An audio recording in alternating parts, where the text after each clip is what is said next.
보신 말씀은 요한계시록 4장 1절에서 11절 말씀입니다. 요한계시록 4장 1절에서 11절, 신약성경 403쪽쯤 되겠습니다. 우리 4장 전체 1절에서 11절까지 말씀을 같이 한번 우리 천천히 합독하도록 하겠습니다. 이 일 후에 내가 보니 하늘에 열린 문이 있는데 내가 들은 바 처음에 내게 말하던 나팔 소리 같은 그 음성이 이르되 이리로 올라오라. 이후에 마땅히 일어날 일들을 내가 내게 보이리라 하시더라.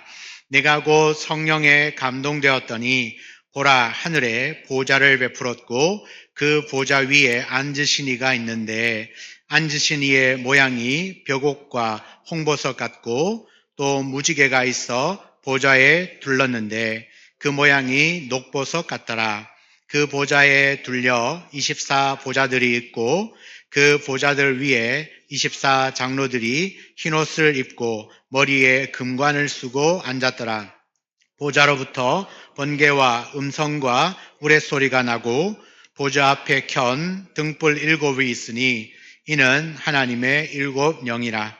보좌 앞에 수정과 같은 유리바다가 있고 보좌 가운데와 보좌 주위에 4 생물이 있는데 앞뒤에 눈들이 가득하더라. 그 첫째 생물은 사자 같고 그 둘째 생물은 송아지 같고 그 셋째 생물은 얼굴이 사람 같고 그 넷째 생물은 날아가는 독수리 같은데 4 생물은 각각 6 날개를 가졌고 눈들이 가득하더라. 그들이 밤낮 쉬지 않고 이르기를 거룩하다 거룩하다 거룩하다 주 하나님 곧 전능하신 이여 전에도 계셨고 이제도 계시고 장차 오실 이시라. 그 생물들이 보좌에 앉으사 세세토록 살아계시는 이에게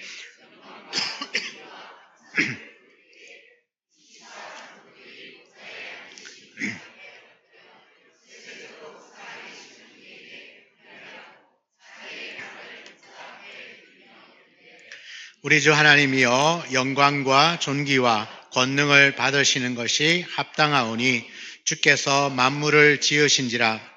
만물이 주의 뜻대로 있었고 또 지으심을 받았나이다 하더라. 아멘. 우리 오늘부터 주께와 엎드려 또 새로운 찬양을 하면서 우리 마음을 모아 하나님께 예배하도록 하겠습니다. 주께와 엎드려 경배드립니다. 주께와 엎드려 경배드립니다. 주 계신 곳엔 기쁨 가득 무엇과도 누구와도 바꿀 수 없네. 예배드림이 기쁨 됩니다. 한 번 더 찬양합니다. 주께와 엎드려 주께와 엎드려 경배드립니다. 주 계신 곳엔 기쁨 가득 무엇과도 누구와도 바꿀 수 없네. 예배드림이 기쁨 됩니다. 아멘. 오늘 이 예배의 시간이 그 어떤 시간보다도 기쁨이 충만하고 은혜가 충만한 은혜의 시간 되기를 주의 이름으로 축복합니다. 오늘 읽은 요한계시록 4장의 말씀을 가지고 보좌를 본 성도에게 예배가 시작된다라는 제목으로 말씀을 함께 나누겠습니다. 여러분, 사도 요한은 하나님의 말씀과 예수 그리스도를 증언하다가 붙잡혀서 지금 반모라고 하는 섬에 유배가 되어 있습니다. 그 유배지에서 성령의 감동으로 하나님의 계시를 듣게 되는데 그 하나님 예수 그리스도의 계시를 받아 기록한 성경이 바로 요한계시록입니다. 이 사도 요한이 먼저 바라본 것은, 계시를 통하여 먼저 본 것은 삼위 하나님의 모습이었습니다. 그리고 이어진 말씀이 소아시아 7교회에 편지를 보내라고 하는 주님의 음성을 듣습니다. 그리고 그 음성을 알아보기 위하여서 돌아섰을 때 7 금초대 사이를 두루 다니시는 인자 같은 이를 보게 됩니다. 그 인자 같으신 이 예수님께서 요한에게 말씀합니다. 1장 19절에 내가 본 것과 지금 있는 일과 장차 될 일을 기록하라. 그러니까 요한계시록의 내용은 저 세 가지입니다. 지금 너가 보고 있는 것, 지금 일어나고 있는 일과 장차 될 일을 기록한 책이 요한계시록입니다. 그 이후에 말씀을 따라서, 예수님의 말씀을 따라 7 교회에 하나님의 말씀을 기록하여 전하게 되는데, 그 7 교회에 보낸 편지가 요한계시록 2장과 3장에 자세하게 기록이 되어져 있습니다. 제가 말씀을 보니까 이 2장과 3장에 나온 7 교회에 보내는 편지는 작년 초에 제가 7번 설교를 했더라고요. 그래서 2장과 3장은 지나갑니다. 요한계시록 2장과 3장을 걸쳐서 7 교회에 주신 메시지가 끝난 이후에 오늘 1절, 4장 1절에 보면 요한은 이 일 후에 내가 보니, 그러니까 이 일은 7 교회에 계시의 말씀을 보내고 난 이후에 내가 보니 하늘에 열린 문이 있는데, 그러니까 7 교회에 편지를 보내고 난 이후에 요한은 하늘에 열린 문을 보았다라고 말합니다. 내가 하늘에 열린 문을 보았는데, 내가 들은 바 처음에 내게 말하던 나팔 소리 같은 그 음성이 이르되 이리로 올라오라. 이후에 마땅히 일어날 일들을 내가 내게 보이리라 하시더라. 하늘에 열린 문을 보았습니다. 자, 이 하늘에 열린 문은 실제로 하늘로 들어가는 문이 아니라 하나님의 계획을 미리 보여주시는 계시의 문입니다. 이 계시라는 말은 밝히 보여준다는 뜻입니다. 밝히 보여주는 거죠. 이전에는 보지 못했던 것들을 보게 해주신 겁니다. 듣지 못한 것을 듣게 해주셨다라는 말입니다.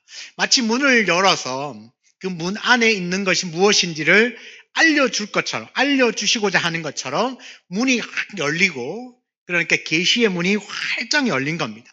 그러니까 요한에게 하나님의 계시를 밝히 보여주시겠다는 거죠. 그리고 이리로 올라오라.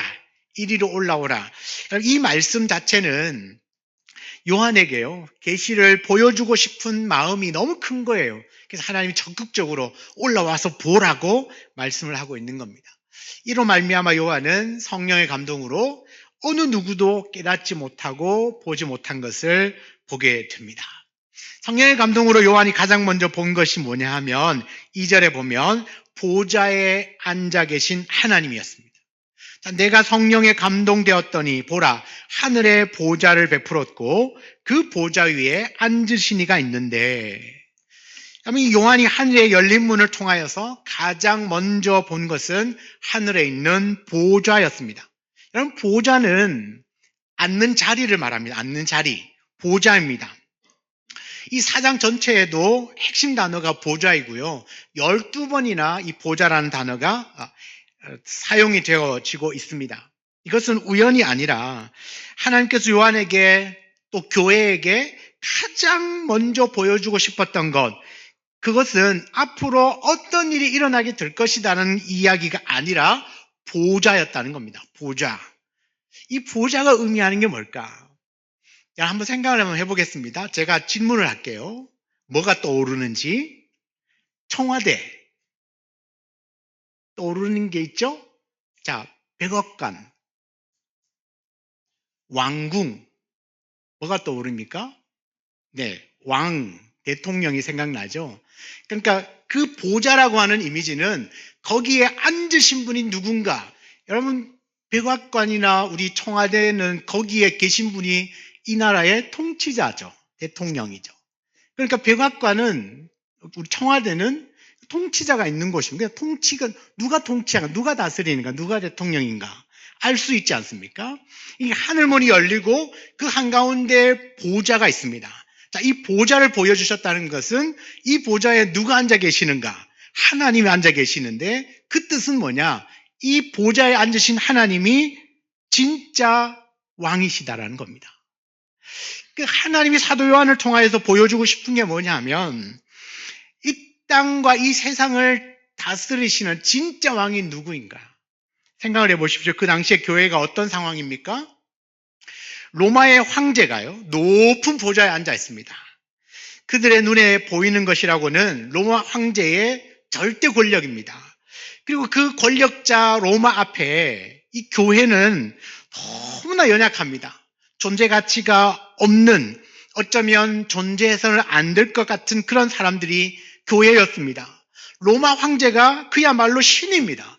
그래서 이 신에게 경배하는 것을 거부하면 남는 건 죽음밖에 없습니다. 세상 사람들이나 교회 성도들조차도 그 보좌 앞에, 로마 황제의 보좌 앞에 벌벌 떱니다.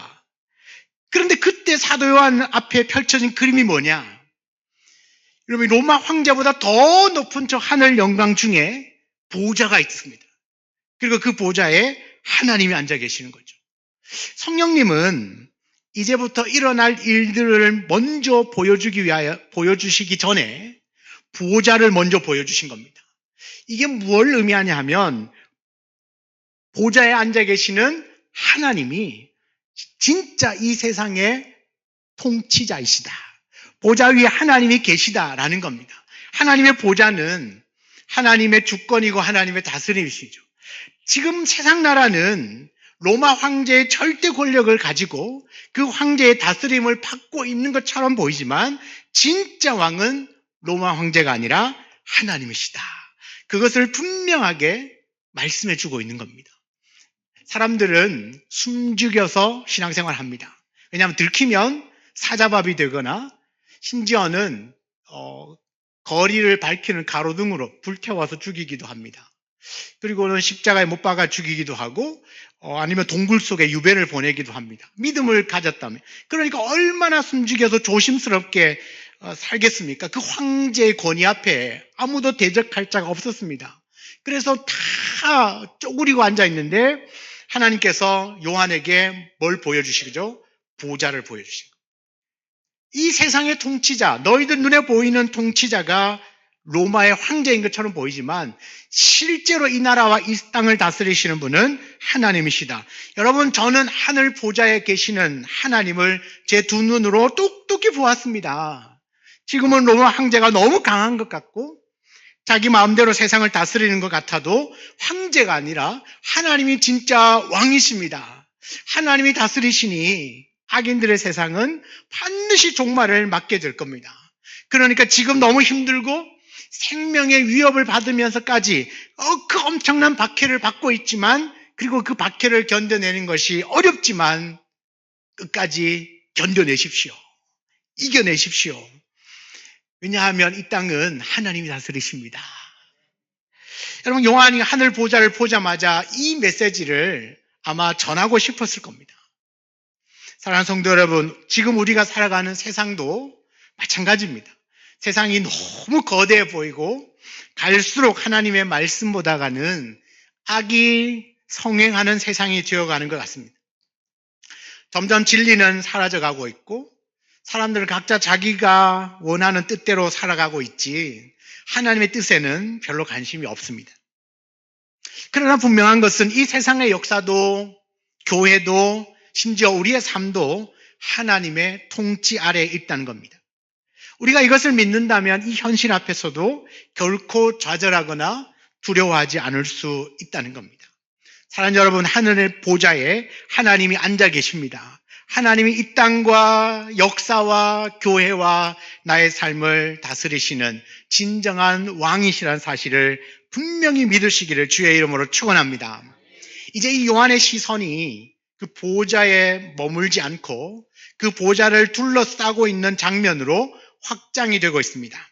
4절을 보면 하나님의 보좌 주위에 24 보좌들이 있고 그 위에 24 장로들이 흰옷을 입고 머리에 금관을 쓰고 앉아 있습니다.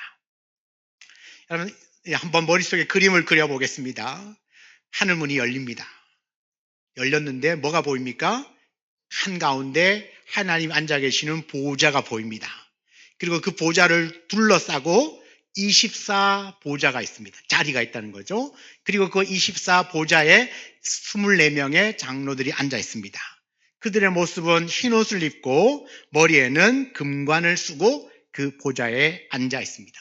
그러니까 하나님의 보좌와 24 장로들이 앉아 있는 보좌는 다른 겁니다.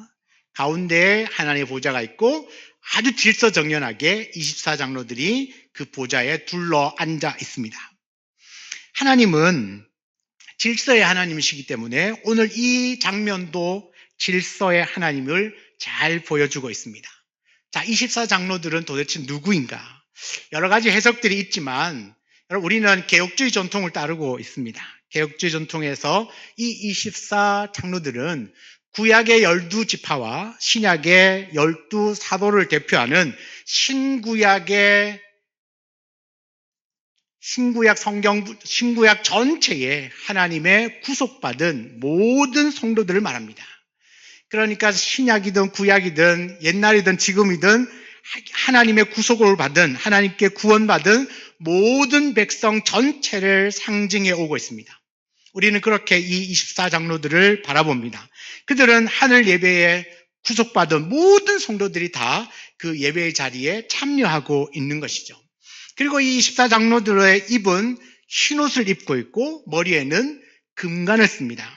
자, 흰옷과 금관은 무슨 의미냐면 흰옷은 요한계시록에서 흰옷은 승리하는 자에게 입혀주시는 옷입니다. 그래서 하나님 앞에 서는 그 모든 구원받은 성도들은 흰옷을 입고 그 하나님 앞에 서거든요. 계시록에 나오는 흰옷은 그게 승리자가 입는 옷입니다. 자, 머리에 쓴 금관은 뭘까요? 영광을 상징합니다. 여러분, 우리가 뭔가 1등 하게 되면 뭐 메달도 걸어주고 마라톤 1등 하면 월계관을 씌워주잖아요. 그것은 그냥 월계관, 관 하나가 의미하는 것이 영광이죠. 아, 이 사람 1등이다. 영광이죠. 그 영광의 면류관인 겁니다. 자, 24 장로들은 흰옷을 입고 머리에 금관을 쓰고 있습니다. 그러니까 승리와 영광의 모습으로 그 자리에 앉아 있죠. 그런데 24 장로들이 어떤 사람들을 상징한다고요? 이 땅에 하나님의 구속받은 모든 백성들, 믿음으로 승리한 자들, 그러니까 저와 여러분도 장차 흰옷을 입고 머리에 왕관을 쓰고 그 보좌에 계신 하나님께 예배하게 될 거라는 겁니다. 이들은요, 10절에 보면, 24 장로들은 10절에 보면 자기의 관을 벗어 보좌 앞에 내려놓으면서 하나님께 경배를 하고 있습니다. 여러분, 제 보좌에 계신 하나님을 본 사람은 너무나 당연하게 예배자가 될 수밖에 없습니다. 여러분, 예배가 뭡니까? 하나님께 승리와 영광을 돌려드리는 겁니다. 자, 그런데 지금 흰옷을 입고 관을 쓰고 있는 사람들이 하나님 앞에 자기의 왕관을 벗어드립니다. 이 영광, 내가 취했던 영광을 하나님께 올려드립니다. 왜냐하면 이 영광은 내가 취할 것이 아니라 하나님이 받으셔야 할 거니까. 흰옷을 입고 있어요. 흰옷은 내가 승리한 것이지만 이 승리도 하나님께 달려있는 거거든요. 그러니까 나의 승리와 이 영광을 하나님께 드립니다. 그런 의미로 이 24 장로들이 하나님 앞에 엎드려서 자기의 면류관을 벗어드리며 하나님을 예배합니다. 여러분, 예배는 하나님께 승리와 영광을 돌려드리는 것입니다. 하나님을 하나님 되시게 하는 자리가 예배의 자리입니다. 그리고 그 예배의 중심에는 반드시 하나님이 있어야 합니다. 여러분, 보좌는 지금도 비어있지 않습니다. 세상이 흔들려도, 교회가 약해 보여도, 우리의 믿음이 연약해도 보좌 위에는 여전히 하나님이 계십니다. 그것이 교회의 소망이고 교회의 영광이며 거기서부터 예배가 시작되는 것입니다. 그러면 이 예배는, 여러분, 예배를 해야 합니다. 예배를 반드시 하십시오. 어떤 이 명령이기 이전에 하나님의 보좌를 본 사람, 다시 말하면 하나님을 만난 사람이라면 누구든지 너무나 자연스럽게 터져 나오는 반응이 예배라는 것입니다. 여러분, 5절에 보면 보좌로부터 번개와 음성과 우레소리가 나오죠. 이 번개와 음성과 우레소리가 나온다는 말씀을 보면 한 장면이 떠오릅니다. 시내산에서 하나님 모세를 부르시고 그 시내산에 하나님의 영광으로 임재하실 때 그 장면을 보면 번개와 음성과 우레소리가 나옵니다. 그러니까 그 자리는 하나님의 영광으로 완전히 충만한 자리, 하나님의 임재로 충만한 자리가 되는 것이죠. 그리고 그 보좌 앞에 있는 7 등불은 하나님의 7 영이라고 했는데 바로 성령의 충만함을 말합니다. 하나님의 7 영은 성령의 충만함입니다.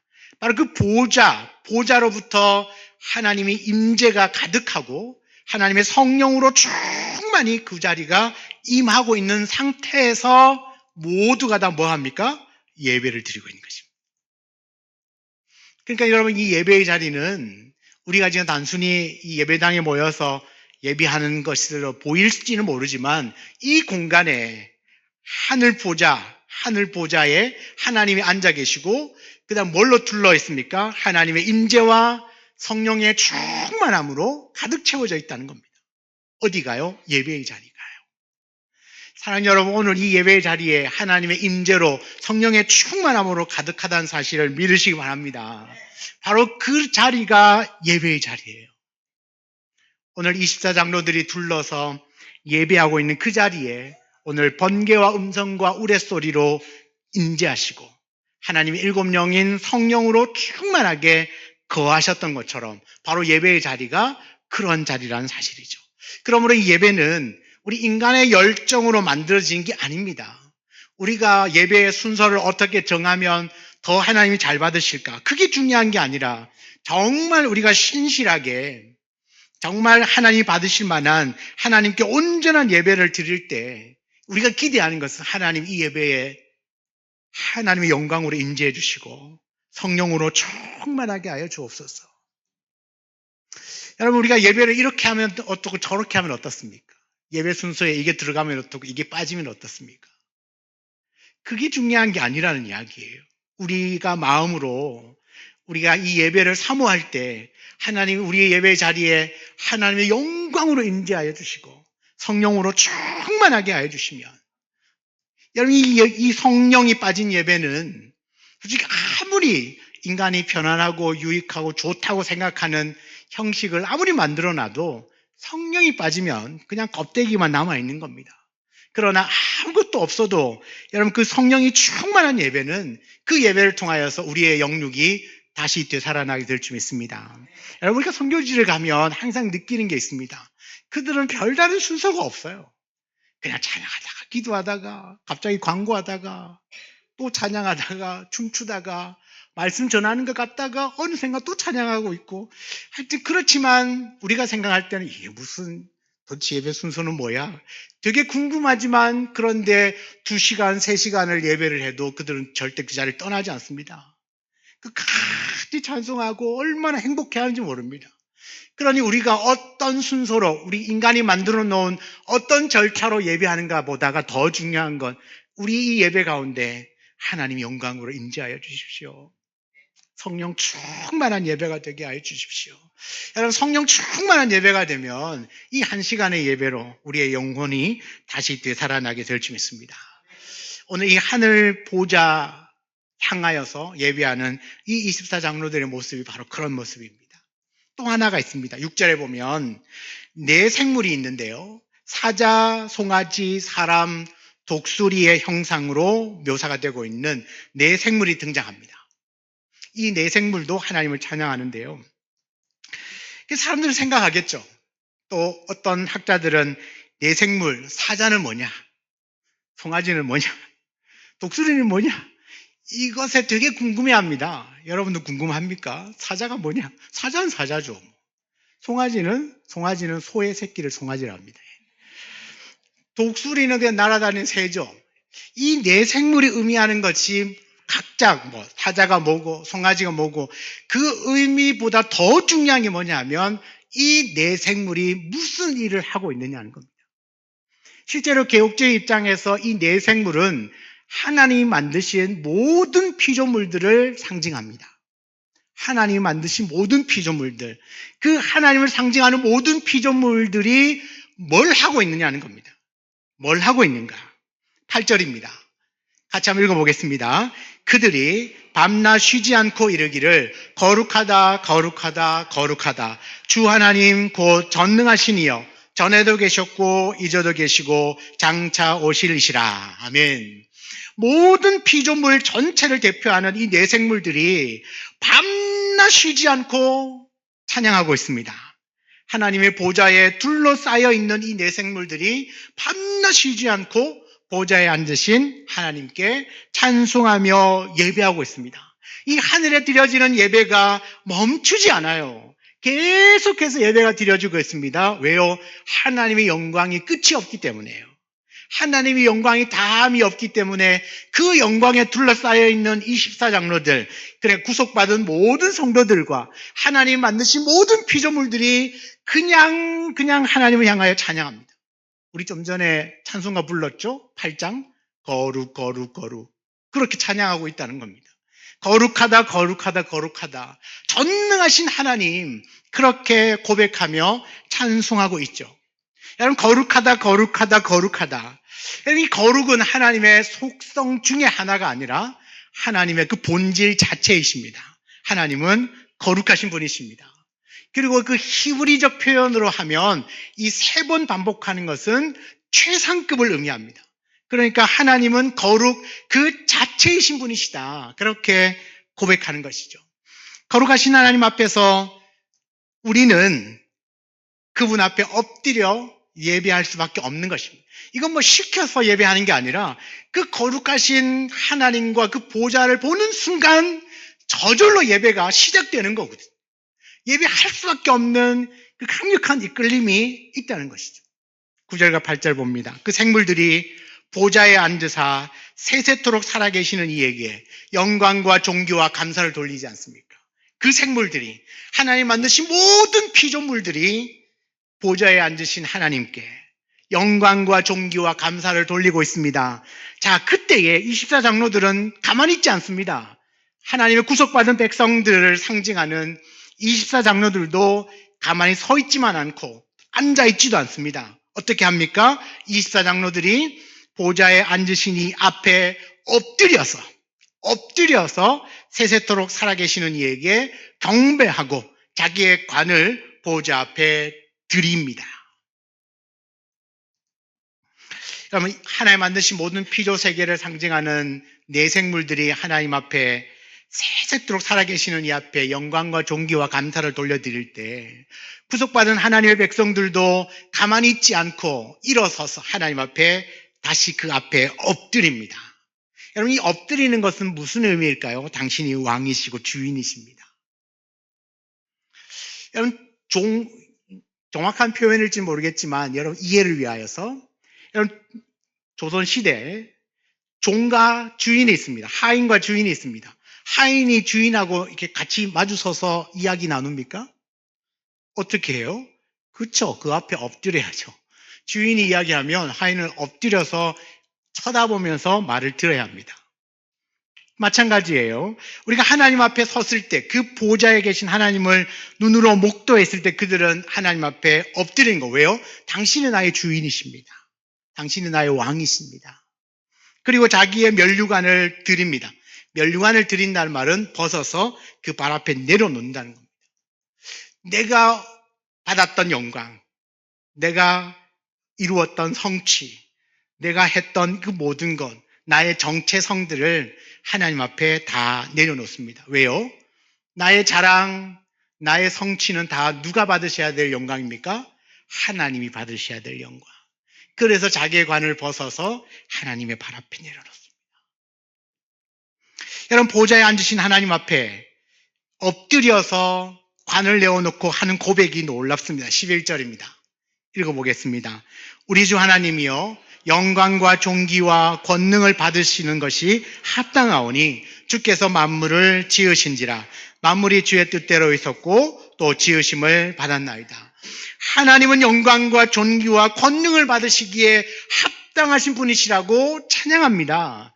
여러분, 그 보좌를 둘러싼 24장로들과 내 생물들이 하나님 앞에 찬양하는데 당신은 찬양받으시기에 합당하신 분이십니다. 왜 그렇습니까? 여러분, 우리의 찬양으로 하나님이 위대해지시는 게 아니에요. 우리가 하나님을 찬양하는 것 때문에 하나님이 위대해지시는 것이 아니라 하나님은 이미 위대하신 분이시기 때문에 찬양받으시기에 마땅하다는 겁니다. 또한 그분은 만물을 지으셨기 때문에 우리의 예배를 받으시기에 합당하신 분이십니다. 여러분, 우리가 예배하는 이유가 나를 구원하여 주셨기 때문에 나를 구원하여 주신 그 경험만이 예배 이유가 되진 않습니다. 물론 나를 구원해 주셨기 때문에 하나님을 예배해야 합니다. 그러나 더 나아가서 그분은 창조주이시기 때문에 온 우주 만물과 내 인생을 지으신 분이시기 때문에 그분은 예배 받으시기에 합당한 분이시다라고 말합니다. 여러분, 이제 요한계시록 4장은 우리에게 미래의 비밀을 먼저 말하지 않습니다. 요한계시록을 주실 때에 너가 본 것과 지금 있는 일과 앞으로 되어질 일에 대하여 기록하라고 말씀하셨는데 사람들은 미래의 일을 궁금해합니다. 그래서 요한계시록을 보고 싶어하고 알고 싶어합니다. 그런데 여러분, 요한계시록을 통하여서 진짜 만나셔야 할 분이 누구냐면 미래에 어떤 일이 일어날까 이게 아니라 보좌에 앉으신 하나님입니다. 그 하나님이 지금도 이 우주 모든 만물을 다스리시고 역사의 주관자이시고 교회를 다스리시고 내 인생을 주관하고 계시는 하나님이라는 사실, 그 하나님을 만나야만 우리는 진짜 예배자로 거듭날 수 있습니다. 지금 하늘에서 벌어지고 있는 일이 무엇인가를 보여주는 거죠. 이 세상은 지금 엄청난 박해와 핍박 가운데 있는데 실제로 하늘의 문이 열리고 보니까 천상에서는 끊임없이 예배가 드려지고 있는 거예요. 그러니까 하늘 비전이 이 땅 가운데도 이루어질 텐데 하늘 그 영광이 이 땅 가운데 어떻게 이루어낼 수 있는가 하면 결국은 예배의 자리거든요. 세상은 혼란스럽습니다. 교회는 연약해 보입니다. 그냥 큰 바람 앞에 등불처럼 언제 꺼질지 모르는 교회가 언제 꺼질지 모르는 촛불처럼 위태위태합니다. 그런데 요한이 바라본 것은 이 모든 세상을 다스리시고 그리고 그 모든 영광을 받을 계시는 통치하시는 진짜 주인이신 진짜 왕이신 하나님을 본 것이죠. 그러면 얼마나 큰 용기가 되고 소망이 일어나겠습니까? 그 예배가 멈춰주지 않는다. 하늘에서의 예배가 멈춰주지 않는다면 이 땅에서 우리가 예배를 드릴 때 그 하나님의 인재, 성령의 충만함도 멈추지 않겠구나. 사랑하는 여러분, 이 보좌는 비어있지 않습니다. 지금도 여전히 그 보좌에 하나님은 앉아 계신 줄 믿습니다. 모든 피조물은 그분의 영광을 선포할 수밖에 없습니다. 하나님의 구속받은 백성들도 당연히 하나님께 예배 드릴 수밖에 없는 상황이라는 겁니다. 오늘 사도 요한은 세 가지를 보았죠. 보좌에 앉으신 하나님을 보았습니다. 그리고 그 보좌를 둘러싸고 그 보좌에 앉으신 하나님께 예배하는 그 예배의 모습을 보았습니다.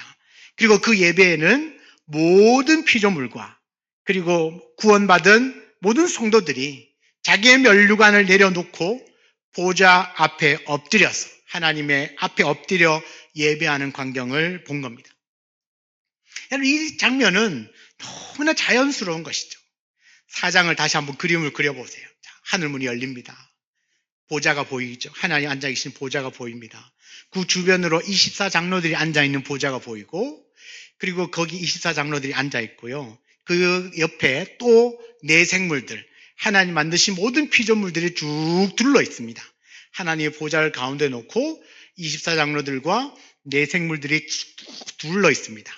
그리고 또 이렇게 봤더니 뭘 하고 있냐면 이 네 생물들이 하나님 앞에 존귀와 영광과 감사를 막 올려드립니다.